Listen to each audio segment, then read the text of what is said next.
ठीक है. Suppose we have this particular system given over here, and in this particular question we have to determine the characteristic equation, then the natural frequency omega n, damping frequency omega d, peak time Tp, maximum overshoot MP, maximum response of a system, the time at which the first undershoot, okay, this is undershoot, first undershoot occurs, okay, first undershoot occurs, the time period of oscillations and the number of cycles before reaching the steady state value for the system shown below. ठीक है, तो इस particular system में corresponding हमको ये सारी parameters और ये सारी वैल्यूज को फाइंड करना है. ठीक है, तो चलिए इसका पर्टिकुलर सॉल्यूशन हम देखते हैं, हम इसको किस तरीके से अप्रोच करेंगे. हम जानते हैं कि ये हमारे पास क्या है, ब्लॉक डायग्राम के फॉर्म में system, this is a feedback system. ठीक है, तो हमारे पास ये ओपन लूप गेन गिवन है इधर पे, तो ओपन लूप गेन की करस्पॉन्डिंग क्या हो जाएगा, 20 divide by s+1 s+5 and this is a water unity negative feedback, तो हमारे पास क्या आ जाएगा 1 प्लस hs की वैल्यू 1 है, 1 plus 20 bye s+1 s+5. Okay, तो अगर मैं इसको इवेल्युएट करूंगा तो ये क्या आ जाएगा 20 डिवाइड बाय, देखो ये वाला टर्म इधर पे आएगा तो ये क्या हो जाएगा s² प्लस 6s प्लस 5 इधर पे आएगा, तो 5 और 20 मिला के 25 बन जाएगा. ठीक है, तो बेसिकली जो मेरे पास CS बाय RS है, इसकी इक्वेशन क्या आ जाएगी 20 bye s² plus 6s plus 25. ठीक है, तो अगर मैं इस पर्टिकुलर को स्टैंडर्ड फॉर्म ऑफ इक्वेशन से कंपेयर करूं, ठीक है, या सबसे पहले हमसे क्या पूछा गया है कैरेक्टरिस्टिक इक्वेशन, तो हमारे पास जो ट्रांसफर फंक्शन है वो क्या है 20 bye s² plus 6s plus 25. ठीक है, तो अगर मुझे इसकी कैरेक्टरिस्टिक इक्वेशन लिखना है तो कैरेक्टरिस्टिक इक्वेशन क्या हो जाएगा, it is nothing but s² plus 6s plus 25 equal to 0. ठीक है, तो हमसे क्या क्वेश्चन में पूछा गया, we have to only write a characteristic equation, तो ये इसकी कैरेक्टरिस्टिक इक्वेशन हो जाएगी. ठीक है, हमको इसके रूट्स फाइंड ही करना है. अगर इसमें लिखा होता determine the characteristic equation and find the poles या find the roots of equation, ठीक है, तब उसके बेसिस पे आपको क्या करना रहता है, इसकी वैल्यूज को फाइंड करना रहता है. अभी यहाँ पे कुछ भी ऐसा लिखा नहीं है, तो हमें क्या है इस जगह पे इसको छोड़ देना है. ठीक है, अब दूसरा हमको क्या फाइंड करना है, we have to find the omega n. Okay, तो ओमेगा एन फाइंड करने के लिए हमको क्या करना पड़ेगा, जो भी हमारे पास ये ट्रांसफर फंक्शन गिवन है इधर पे CS बाय RS के फॉर्म में, इसको हम स्टैंडर्ड फॉर्म से कंपेयर करेंगे. ठीक है, तो स्टैंडर्ड फॉर्म ऑफ इक्वेशन क्या होता है, basically CS by RS which is equals to k times of omega n square s² plus 2 zeta omega n s plus omega n square, यही होता है स्टैंडर्ड फॉर्म. तो देखो यहाँ पे ओमेगा एन स्क्वायर कॉमन है न्यूमरेटर और denominator polynomial में. ठीक है, तो यहाँ पे हमारे पास क्या है k, तो अगर मुझे इस पर्टिकुलर इक्वेशन को कंसिडर करता हूं मैं CS बाय RS, तो इसमें हमारे पास क्या आ रहा है, एक टर्म आ रहा है 20. ठीक है, और यहाँ पे हमारे पास डिनोमिनेटर में क्या आ रहा है s² प्लस 6s प्लस 25. ठीक है, तो हमको क्या है ये 25 दोनों में कॉमन करना है, तभी हम इस पर्टिकुलर इक्वेशन से इसको कंपेयर कर सकेंगे. तो मैं क्या कर रहा हूँ, मल्टीप्लाई कर रहा हूँ 25 का and then I divide with the 25. ठीक है, तो हमारे पास जो k है, ठीक है, the value of gain from this equation is nothing but 20 by 25. ठीक है, ये सभी को समझ में आता है. And on the basis of that if I compare this particular equation with the standard form, so we have the value of omega n square which is nothing but a 25 over here. So this implies omega n is nothing but a 5 radians per second. ठीक है, इतना समझ में आता है. Next आपको क्या find करना है, ओमेगा डी. ठीक है, तो ओमेगा डी का एक्सप्रेशन क्या होता है, omega d expression is omega n multiply square root by 1 minus zeta square. तो अब हमको यहाँ पे क्या है, अगर ओमेगा डी फाइंड करना है तो हमको क्या करना पड़ेगा, जीटा फाइंड करना पड़ेगा. ओमेगा एन की वैल्यू हम ऑलरेडी फाइंड कर चुके हैं, तो जीटा की वैल्यू कैसे फाइंड करेंगे. अब देखो यहाँ पे जो डिनोमिनेटर पॉलिनोमियल का सेकेंड कोफिशिएंट है, ठीक है, s टू द पावर 1 में, it is nothing but 2 zeta omega n. Okay, so I compare this particular value 2 zeta omega n with this particular 6s. Okay, so this 2 zeta omega n equals to what, a 6 over here. Okay, तो यहाँ पे क्या हो जाएगा, this implies zeta is nothing but 6 divide by 2 omega n. Okay, और omega n की value हम 5 already find कर चुके हैं, तो ये कितना हो जाएगा 10 विच इज नथिंग बट 0.6। ठीक है, तो जीटा की वैल्यू कितनी आ रही है 0.6। तो अगर हमने जीटा की वैल्यू फाइंड कर ली है, जीटा इज 0.6। ओके, तो ओमेगा डी का वैल्यू क्या हो जाएगा, omega n is 5 square root of 1 minus 0.6 square. Okay, तो 0.6 स्क्वायर कितना हो जाएगा 0.36। So when I subtract 0.36 with a 1, we get 0.64, which is nothing but a 8. So it comes out to be 0.8. 5 to 40, and this point removed, so we have a 4 radians per second. Okay, so omega n value we find over here is nothing but a 5 radians per second, and over here omega d value we get is 4 radians per second. Okay, then we have to find a TP. यहां तक किसी को कोई doubt है, समझ में आ रहा है कैसे फाइंड किया हमने?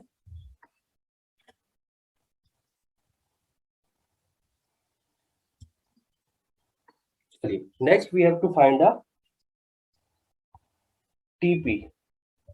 ठीक है, तो टीपी बेसिकली क्या होता है, is nothing but a pi by omega d या n pi by omega d, है ना। सो पीक टाइम इसमें क्या हो जाएगा, एन इक्वल्स टू 1 के करस्पॉन्डिंग। हमने लास्ट क्लास में डिस्कस किया था, शायद आपको याद होगा।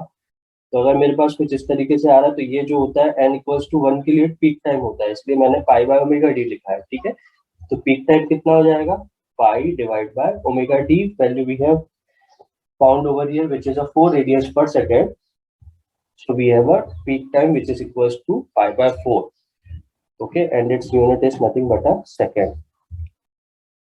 ठीक है, next we have to calculate MP. MP क्या होता है, पीक ओवरशूट। ठीक है, तो एमपी का एक्सप्रेशन क्या है हमारे पास, e to the power minus zeta pi divide by 1 minus zeta square. ठीक है, तो जो पीक ओवरशूट है इसका एक्सप्रेशन क्या है, e to the power minus zeta pi divide by square root of 1 minus zeta square. ठीक है, so if I substitute the values over here, you can see what we have found. So zeta की value अभी हमने find किया था, zeta की value क्या calculate किया था 0.6। ओके, सो जीटा की वैल्यू हमने क्या किया था 0.6, then pi, then 1 minus 0.36। Okay, zeta की वैल्यू 0.6 सब्स्टिट्यूट करोगे, स्क्वायर करोगे तो 0.36 आएगा। तो this comes out to be 0.6 pi divide by 0.8। Okay, तो इसका वैल्यू कितना आएगा, जल्दी से सॉल्व करके बताओ, ये वैल्यू कितना आ रहा है, ये वैल्यू कितना आ रहा है, जल्दी से सॉल्व करके बताइए।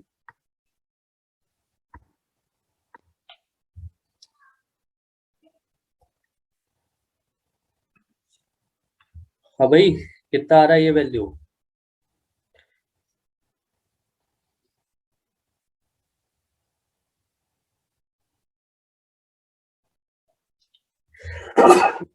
मेरे पास तो कुछ और आ रहा है, क्रॉस चेक करिए एक बार जल्दी से।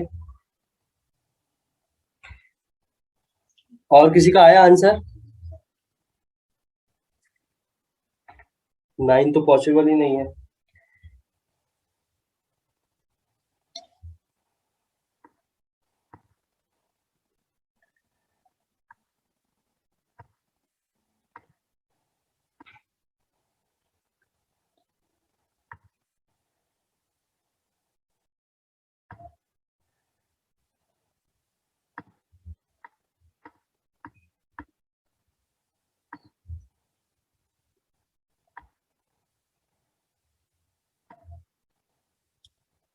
ठीक है, इसमें जो आंसर है उसका आंसर आएगा 0.094। Okay, so peak overshoot value is nothing but 0.094।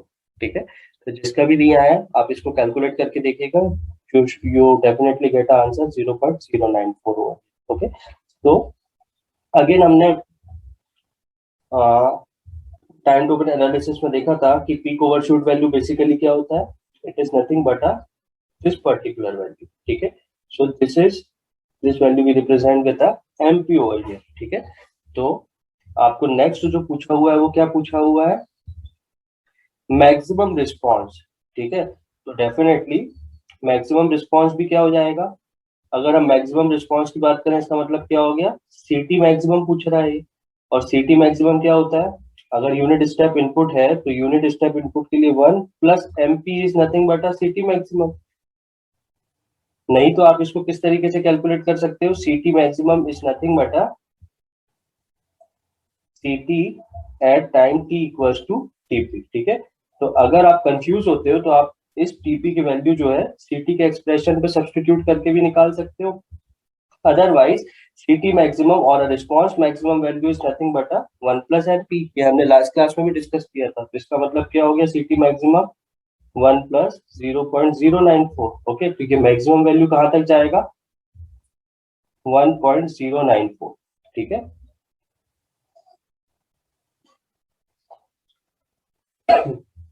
समझ में आता है यहाँ तक, किसी को कोई डाउट तो नहीं है. ये मैंने रिस्पॉन्स वैल्यू मैक्सिमम क्यों लिखा है,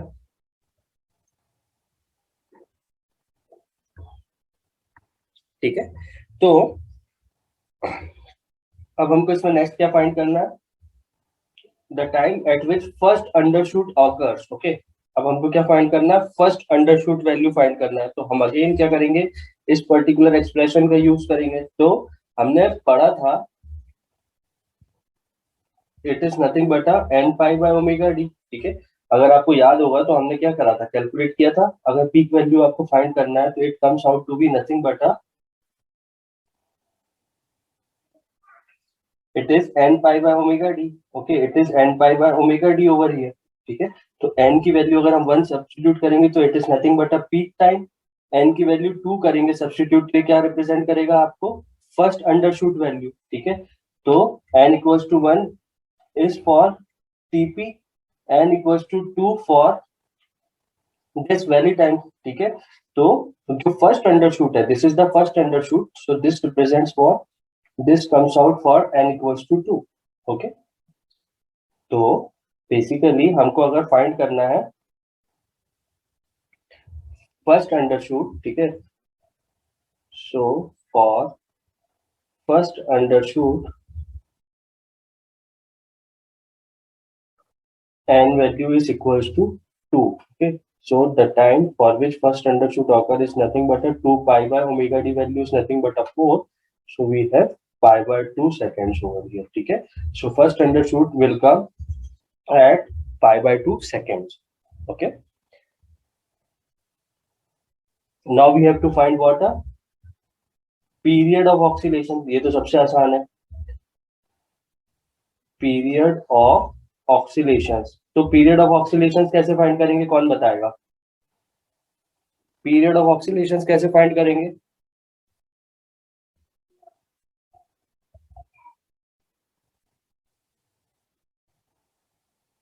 पीरियड ऑफ ऑक्सीलेशंस कैसे फाइंड करेंगे भाई, जल्दी बताइए.